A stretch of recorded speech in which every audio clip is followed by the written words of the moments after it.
Hey everyone, it's Claire here today with another layout for the Wild Hare Kit Club. I'm going to leave a link in the description below for the Wild Hare kits and for the blog where you can see more details about the layout. And I'm also going to leave a link for my earlier reveal of the kit so that you can see in a little bit more detail the products that I've been using throughout the month. I am using a petite kit this month that was full of really pretty papers from Pink Fresh Studios, Vicky Boutin, Pink Paisley and Cartabella. By this kind of stage in the month, I was about halfway through the kit, I think. So I had a few larger pieces pre-cut to 6x8, which is the size that I do most of my layouts, and a small selection of scraps, as well as the majority of my die cut pack and the little cute wooden buttons that both came from One Canoe 2. I'd already chosen the picture for this layout a little earlier in the month.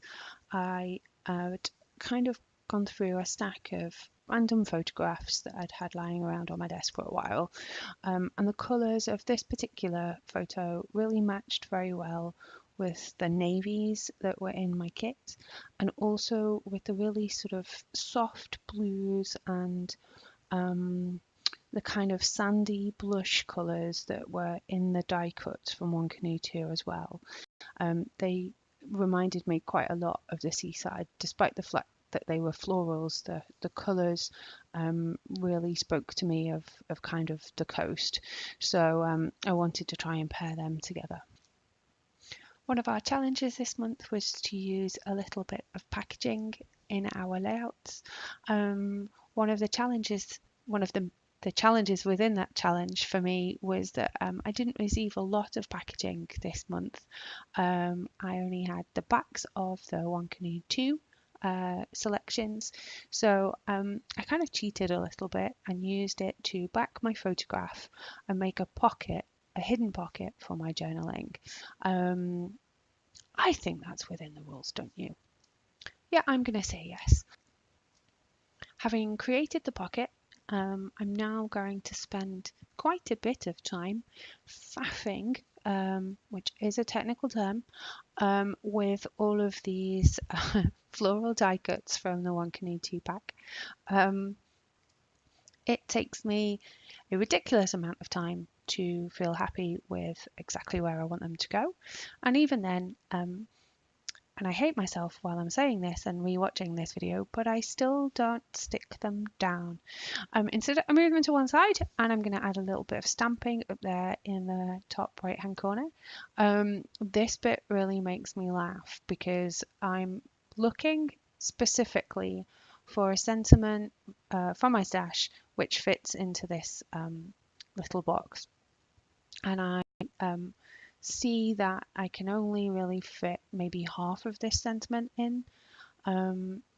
It says messy hair and big sweaters, so I go ahead and I stamp half of the sentiment, and you'll see that later on I kind of come back and have this realization that essentially what I've done is stamp the wrong half of that sentiment.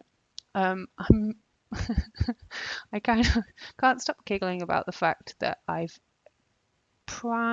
basically called it big sweaters, because by itself, without the messy hair bit, there's really no kind of context for that particular sentiment. So later on, I'm going to come back, stick a label over that, and I choose a slightly different sentiment. The sequin pack that I'm using here, I think came with my November Wild Hare kit. I'm not sure. It was certainly from one of the earlier kits, and it's an exclusive to the Wild Hare kits created by Spiegel Mum Scraps. I didn't get any sequins with my kit this time, again because it's a petite kit, but I do have quite a few of my older sequin selections just on hand, and I really thought that the kind of pink corally colour, matched really well to the centre of some of those big floral pieces.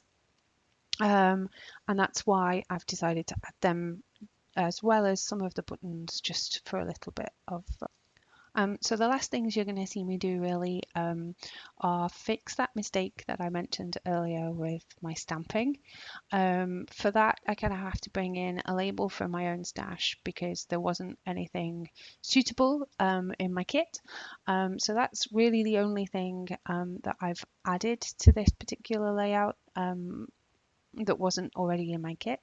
I'll add a few more sequins and I'm done. So I hope you'll come back next time for more process videos and that you will subscribe or give me a like if you like. Thanks very much. Bye.